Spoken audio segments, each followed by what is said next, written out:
કોઈપણ નગર કે શહેરની શોભા ત્યાંથી વહેતી નદી હોય છે, પરંતુ પંચમહાલ જિલ્લાના ગોધરા શહેરના મધ્યમાંથી વહેતી મેસરી નદી પર દિવસે ને દિવસે પ્રદૂષણની અસર વધી રહી છે અને તાજેતરમાં જ નદીના પાણીમાં કેમિકલયુક્ત ફીણના ગોટે ગોટા જોવા મળ્યા અને જે પ્રદૂષણના ગંભીર સ્તરને દર્શાવે છે। સ્થાનિક ઉદ્યોગો અને કેમિકલ કંપનીઓ દ્વારા નદીમાં કેમિકલયુક્ત કચરો અને વેસ્ટ વોટર છોડી દેવામાં આવતાની સાથે જ આ પરિસ્થિતિનું નિર્માણ થયું છે। નદીમાં આ પ્રદૂષણના કારણે પાણીની ગુણવત્તા અત્યંત ખરાબ પરિસ્થિતિમાં છે અને આ સમસ્યા ઘણા વર્ષોથી ચાલી રહી છે અને સ્થાનિક રહેવાસીઓ દ્વારા અનેક વખત રજૂઆત કરાઈ હોવા છતાં પણ તંત્ર દ્વારા કોઈ અસરકારક પગલાં લેવામાં નથી આવતા।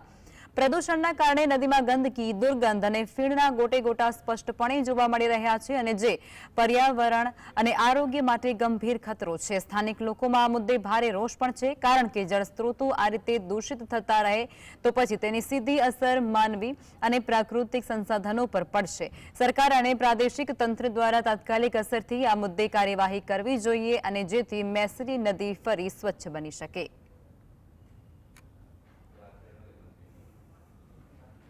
છેલ્લા ઘણા સમયથી એ સ્થાનિક ઉદ્યોગકારો દ્વારા આ નદીની અંદર કેમિકલ યુક્ત ગંદુ પાણી છોડવામાં આવે છે, જેના કારણે નદીની અંદર સફેદ ફીણના ગોટે ગોટા થાય છે અને ખૂબ અસહ્ય દુર્ગંધ આવી રહી છે। નદીમાં ઉદ્યોગકારો દ્વારા ગંદકી કરવામાં આવી રહી છે।